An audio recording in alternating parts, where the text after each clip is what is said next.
It was a stormy night, the kind where the wind howls like a ghost through the trees, and rain pelts against the windows as if begging to come inside. In a quiet gated neighborhood where sprawling mansions lined the streets, a single unexpected sound broke through the steady rhythm of the storm, a faint knock on a grand oak door. Inside, the house was warm and silent, the kind of silence that only comes with wealth and solitude. Edward Hartley, a self-made millionaire known for his reclusive nature, was finishing his evening tea when he heard the sound. It was so soft, at first, he thought it might be the wind. But then it came again, more persistent this time. Curious and slightly annoyed, Edward grabbed a flashlight and made his way to the front door. When he opened it, the scene before him took his breath away. There, shivering on the marble steps, was a small boy, no older than 6 or 7. His clothes were drenched, his hair plastered to his pale, frightened face. Clutched tightly in his tiny hands was a piece of paper, the edges curling from the rain. Edward was not the kind of man to deal with unexpected visitors, especially not in the middle of the night. But there was something about the boy's wide, tear-filled eyes that stopped him from shutting the door. Instead, he crouched down to the boy's level, trying to mask his unease with a calm voice. "What are you doing here, son? Where are your parents?" The boy didn't speak. He simply held out the note, his hands trembling. Edward hesitated before taking it, noticing how the boy flinched at the slightest movement. It was a simple piece of paper, but the words scribbled on it sent a shiver down Edward's spine. "Please take care of him. His name is Sam." "I have no choice." Edward's mind raced with questions. Who would leave a child like this? Why his doorstep? And what did they mean by no choice?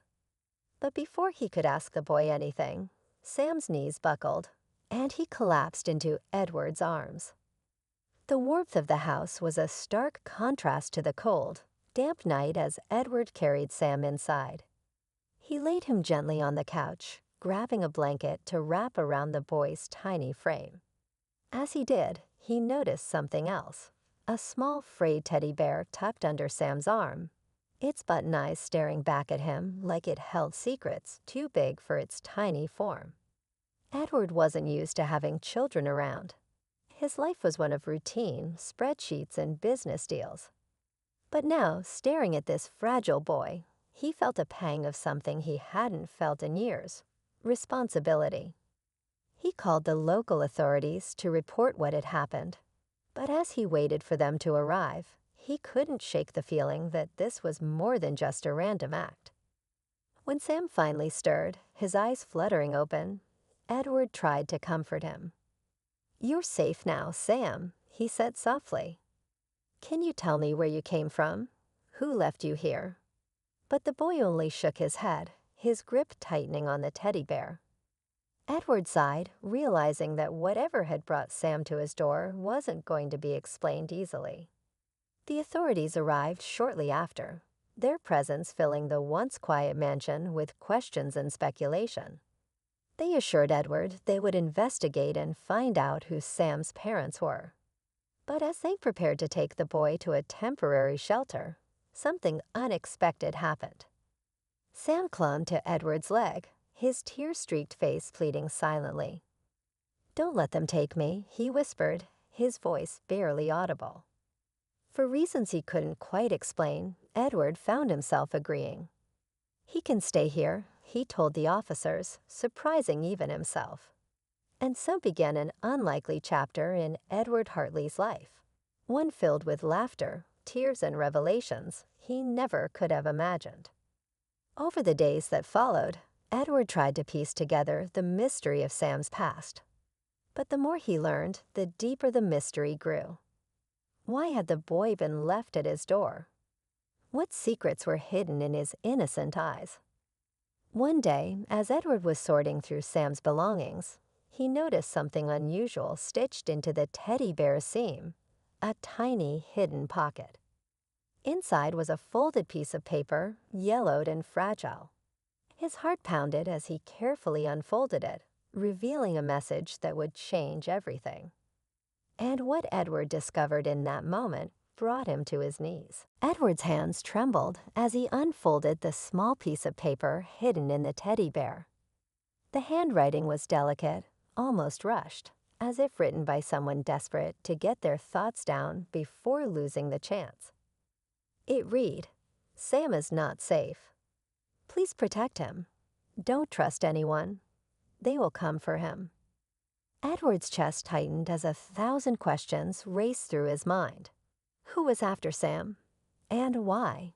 He glanced over at the boy, who was now sitting on the living room floor, absent-mindedly drawing on a piece of paper with crayons Edward had picked up the day before. Sam looked so innocent, so unassuming, but the note hinted at a darkness Edward hadn't anticipated.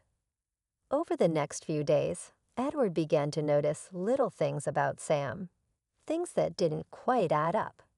The boy never mentioned his parents or where he came from. He avoided questions about his past and flinched at sudden loud noises. But there was something else, too. Sam seemed unusually observant for a child his age. He noticed small details about the house, pointing out things Edward himself had long overlooked. One evening, as Edward was going through some paperwork in his study, Sam wandered in, holding a crumpled drawing. He handed it to Edward without a word and waited quietly for a reaction.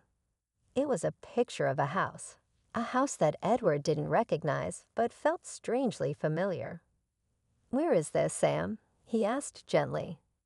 Sam hesitated before whispering, "It's where I lived before." Edward felt a chill run down his spine. The house in the drawing wasn't just any house. It had a peculiar design, one that looked like it belonged to an old, abandoned estate. Something about it nagged at Edward, as if he'd seen it before but couldn't place where. Determined to find answers, Edward began digging into Sam's past. He contacted private investigators and used his connections to track down any information he could. Days turned into weeks, and the pieces of the puzzle slowly began to come together. Sam's real name wasn't in any school or hospital records, and there was no missing child report that matched his description. It was as if he didn't exist. But then Edward's investigators uncovered something shocking. The house in Sam's drawing wasn't just a random memory. It was tied to a tragic incident that had occurred years ago. A family had lived there, a husband and wife with a young son. The house had been burned down in a suspicious fire, and while the parents' bodies were found in the wreckage, the boy's was never recovered. Authorities had assumed he perished in the blaze. But now, Edward couldn't help but wonder, was Sam that boy? Had he somehow survived and been hidden away all these years? The discovery brought more questions than answers. Why had someone gone to such lengths to hide Sam's existence? And why leave him at Edward's door? The deeper Edward delved, the more he realized this wasn't just about Sam. Something bigger was at play, something dangerous. One night, as Edward sat in his study, poring over old newspaper clippings about the fire, a strange feeling washed over him, a sense that he was being watched. He glanced out the window and caught a glimpse of a shadow moving near the edge of the property. His heart raced as he quickly turned off the lights, careful not to draw attention to himself. Grabbing a flashlight, he crept outside, his breath visible in the chilly night air. The estate was vast, and the storm clouds overhead made it difficult to see. But Edward's instincts told him he wasn't alone. He moved cautiously, scanning the grounds, until he noticed fresh footprints in the damp soil near the garden. They were too large to belong to Sam and too fresh to be his own. Someone had been watching the house. Edward's protective instincts kicked in. He hurried back inside, locking every door and window. But as he returned to the living room, he found Sam standing there, wide-eyed, holding his teddy bear tightly. "There was someone outside," Sam said softly, his voice trembling. Edward knelt down, placing a reassuring hand on the boy's shoulder. "I won't let anyone hurt you," he promised. But deep down, he knew they were no longer safe. The next morning, Edward made a decision. He would take Sam to the house from the drawing. He had to know the truth, no matter how painful it might be. With Sam by his side, he set off on the journey, leaving behind the comfort of his mansion for the crumbling ruins of the burned estate. When they arrived, the air felt heavy, as if the place itself remembered the tragedy that had occurred. The remains of the house stood like a skeleton, charred beams jutting out against the gray sky. Sam's grip on Edward's hand tightened as they stepped inside. At first, there was nothing but silence and the faint creak of the floorboards. But then Sam stopped abruptly, pointing to a spot near the fireplace. "It's here," he said, his voice steady despite the fear in his eyes. Edward crouched down, brushing away the ash and debris. What he found made his heart pound, a small hidden compartment built into the floor. Inside was a metal box, rusted but intact. He opened it carefully, revealing its contents: photographs, documents, and another handwritten note. As Edward read the note, his hands shook. The truth about Sam's family, the fire, and why he had been left at Edward's door all came crashing down like a tidal wave. But what struck him most was the final line of the note, a warning that chilled him to his core. "If you're reading this, they know where he is." And in that moment, Edward realized they were no longer alone. Edward's heart raced as the weight of the warning in the note settled over him. He glanced at Sam, whose wide eyes darted nervously around the room, sensing the growing tension. The ruins of the house seemed to close in on them, the charred walls whispering secrets of a past too painful to remember. Clutching the metal box tightly, Edward knew they had to leave now. As they stepped outside, the faint sound of footsteps on the gravel driveway froze Edward in his tracks. The air was still, but the tension was suffocating. He turned to Sam, his voice steady but firm. "Stay behind me. Don't let go of my hand." Emerging from the shadows was a man in a dark coat, his face partially obscured by the brim of a hat. Edward's instincts screamed danger. The man's expression was calm, almost too calm, as if he'd been expecting them. "You've gone where you shouldn't have," the man said, his voice low and deliberate. Edward tightened his grip on Sam's hand, shielding the boy with his body. "Who are you? What do you want?" he demanded, his voice firm despite the fear surging through him. The man didn't answer. Instead, he took a step closer, his eyes fixed on Sam. "The boy doesn't belong with you. Hand him over, and no one gets hurt." Edward's protective instincts surged. "He's not going anywhere with you," he said, his tone leaving no room for negotiation. The man's calm facade cracked, his eyes narrowing. "You don't understand what you're getting yourself into. He's the key to something much bigger than you can imagine. Step aside." Edward's mind raced as he tried to process the man's words. The key to what? What could a child like Sam possibly be involved in? But there was no time to think. The man lunged forward, and Edward reacted instinctively, shoving Sam behind him and bracing for a confrontation. But before the man could get any closer, the distant sound of sirens pierced the tense air. Edward's private investigator, who had been tracking the situation closely, had sent backup. A call for help that Edward hadn't even realized would be his saving grace. The man froze, his eyes darting toward the approaching sound. With a look of frustration, he muttered under his breath, "This isn't over," before disappearing into the shadows as quickly as he had appeared. Edward let out a breath he hadn't realized he was holding, pulling Sam into a protective hug.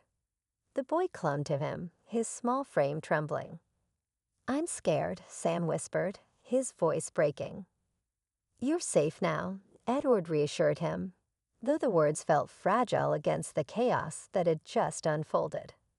When the authorities arrived, Edward handed over the box, explaining everything he had discovered. The documents inside revealed a tangled web of secrets involving Sam's family.